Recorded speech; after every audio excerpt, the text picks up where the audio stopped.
DPW building, okay? That's the only building which the Batcheldor School certainly would not be conducive to that. Ron, Wait a minute, police station already coming out as an expansion. Go ahead. I mean, fire station. I'm saying, other than what we've already got on the board right now, is the fire station, the police station. No, I don't see anything in the foreseeable future to add on to the fire station right now. Okay, and I don't think the Batcheldor School, let me finish. I don't think the Batcheldor School would be good for either one in the condition it's in. And what I'm talking about right now, and the difference here is whether we spend the 12 million or the 20 million now, and whether or not we have that Batcheldor School that we are going to have to take care of and maintain no matter what. The problem we have is we have to look at everything in the town of North Reading, not just the schools. We have to work at everything else. We have to look at what the ability and the willingness of the taxpayer to pay. Right. And I think that this particular situation here, right now, from what I can see, is the best situation for the taxpayer. Right. We have one building, we maintain that building, we renovate it to the standards that the school demands, whatever they are, and it takes care of the situation. As far as the traumatic experience for the children, I don't believe that's true, because I went to the Batcheldor School basically all my life. And I went to the Campbell building, and I went to which is now the library, the town hall. I went to the old police station, old fire station. I went, so we went to the building on the common. And we went double sessions. Okay, right. And I think that we didn't do. You're back here telling the taxpayers it's going to cost them $20 million. It is not going to cost $20 million for the Swamp Pond School. No, I said the total cost to the town. Right. Because after we build the Swamp Pond School, we still are responsible and have the Batcheldor School. Right, but that's a whole separate project. Excuse me. I know, but it isn't a separate project to me. I'm paying the bill. I have to. It comes out of my pocket. It comes out of your pocket. Arbitrarily set $7 or $8 million onto the cost of the Swan Pond School. That's what he's saying. You're arbitrarily adding $8 million of the cost to the Swan Pond School. The Batcheldor School, if we build the Swan Pond School, will have to be dealt with in 2 to 3 years. The only plan isn't for us to go out and spend $6 million to renovate it and another $2 million to maintain it. There may be other alternatives. You don't have a plan for the Batcheldor School right now. Nor do we. But you've got 2 to 3 years to get to it. So don't add the $8 million onto the Swan Pond School. That was one of the things I continually asked at the front meeting. What are we going to do so that we can tell the people exactly what we're going to do with the Batcheldor and what it is going to cost? We haven't come up with, other than I have been told, a minimum of $3 million. Whatever we're going to do with the Batcheldor is going to be a minimum of $3 million. If you want to say to people, look, if we build a Swan Pond School, then we have to deal with the batch, that's fine. But don't turn around and make one $20 million and the other $12 million. That's just deceptive, that's all that is. It isn't deceptive. Yes, it is. That's what it's going to cost the taxpayers. Hey, let's do the school board. Yeah, I think Laurie. Thank you, Ellen.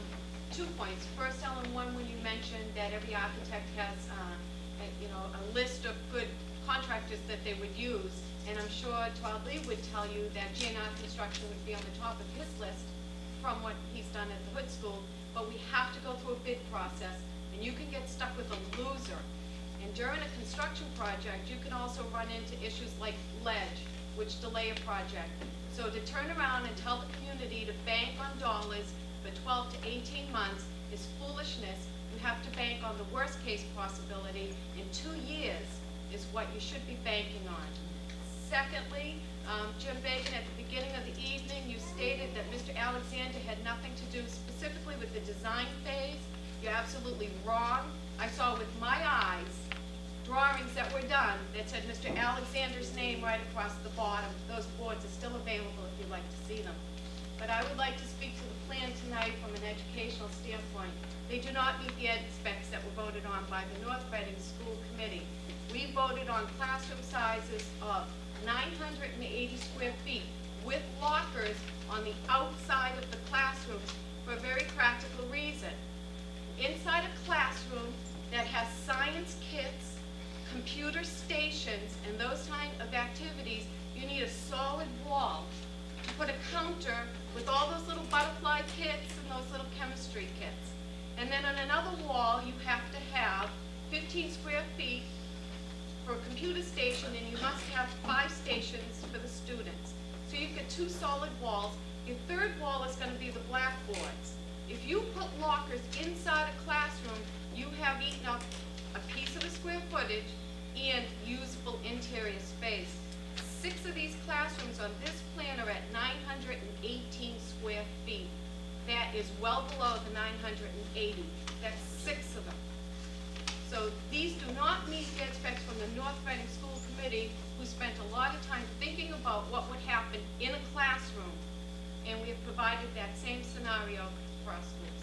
So I don't think you've met that challenge. I think one of the major points we're trying to make here is that this is a grassroots initiative. We have a small group.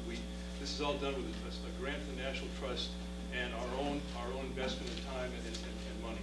And to sit here though and to pick out this room is 8 feet too small and so on. What we're trying to do is 62 feet, Stephen. 62 feet. the size of 2 tables. I mean, let's get back to the big picture.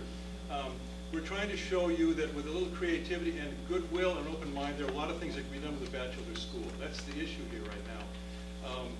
When it was done before, when you guys presented at town meeting, the price tag for the Batcheldor was $20 million or something like that. And it was not, I think, a pleasing, aesthetically, historically appropriate footprint. This is, I think it's something that people can get their arms around, and I think you can actually get a consensus in the community. That's a very important notion. If you want to add 20 feet to this room, it can be done. It can be done, but then you have the issue of you're eating up more of the space. Your plan is saying, we can do this for less money and use less space, therefore preserving the historic district. Well, now if you're going to add a little sidebar that says, well, you can add 20 square feet to a classroom, well, now we're in a different arena. Now we're talking more money and using up more space. Jim, you've spoken to the issue of classroom sizes Yeah, I think that the difference is that the state has one set of standards and North Reading Schools has another. Oh, Now, we no, meet the state no, standards. Excuse me. The Yes. state has guidelines that are set out that you follow, and then you determine what it is that we need within our school district, and that is what we did. And to address Ellen, you said we have 23 kids in a classroom. You're dreaming. We voted this past couple of weeks that our class sizes are going to be bigger because we don't have the space. Nowhere are we going to have 20 kids in a classroom. No, I said And that's our we need this desire, additional, Jackson. no, you said that, and that's deceptive. Class sizes are going to be bigger. We I do was- not have the space in our classrooms. Like Maureen just said, you're going to put lockers in them. You No, can't do cubbies, it. as You're Todd taking Lee had away suggested on the his- space. So, All right, let's go to we did Todd. there were lockers in this one school. Pardon? Todd, go ahead. Todd? Hi, Todd Smith, 1 Lindor Road. Stephen, you made a comment that this is a grassroots initiative and you're trying to get a point across, but I do think you have to take responsibility at this point where you're going to get a little bit more of some scrutiny on your numbers and things like that because of the timing of your presentation and the purpose of what you're trying to do. So I think you need to accept it. But no, I'm not trying to be defensive. I'm just trying to say that there are opposing opinions. But this has been looked at by a number of architects. A couple of them are in here. And Sure, and absolutely. architecturally, it stands on its own merits. Historically, aesthetically, in the center of town, I think it does as well. There's a lot of things that people, I think, up until now, didn't think it could do, or at least we had to put that best foot forward. Right, and I think you guys are trying to put your best spin. I think the thing you need to realize. Hold on. Okay. Trying to put, you have done what you set out to do, but what you have to understand is, yes, it's been looked at by people outside the town. Now it has to be looked at by people inside the town, because we have to vote on it, so I think you need to accept it. Now, the question that I have is, at a session, the head of the HDC made it pretty clear that he had serious concerns about any plan on the Batcheldor site that enlarged the actual general footprint that exists now. And he said he probably felt that any plan that would do that would end up sending the town back for another solution. So I didn't know if you guys had That wasn't answers. the quote, as I recall. Maybe Joe, you can comment on it. You're on the. Yeah. Josiah? I'm a member of the HDC, okay? And I'm opposed to a number of the views that they are espousing, primarily because they are all for the Swan Pond period. Now, why, I don't know. I'm discouraged with the sincerity that's been handled in doing the batch by others. And that's disappointing. You know, when you put something before town meeting, and say this is the only alternative for the batch, and put a 20 million price tag on it to discourage anybody. And knowing that it ends up being false, that's not good. Now, I think it's created a lot of hard feelings and a lot of dissension between the general public over this situation. Now, I want to take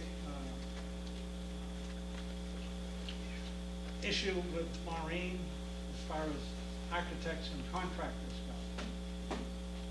When it comes to bidding, you have the authority to review who the contractor is, make sure he's a qualified person.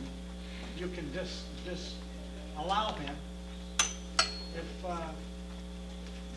you have really doubts about it. Okay, they may turn around and say they'll sue.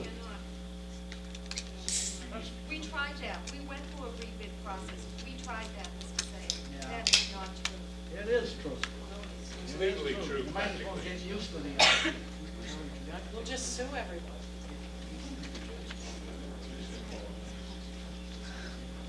The gentleman in the back is obviously speaking his heart. Can't hear you, Sean. I'm sorry. The gentleman in the back is obviously speaking his heart as a member of the Historic District Commission. However, I do believe that the chairman of the HDC did in fact state that at this point, they don't see any plan that enlarges the footprint as being accepted by the HDC. And if that plan is not accepted by the HDC, That's the chairman's view. but That's is not the that, majority view. wasn't that the majority? Majority view. No, it isn't. He Yes, it said it was. was the majority view. But it's He not. went around the table, Mr. What Sayre. was presented to us at the Historic District Commission as a plan was even disapproved by me.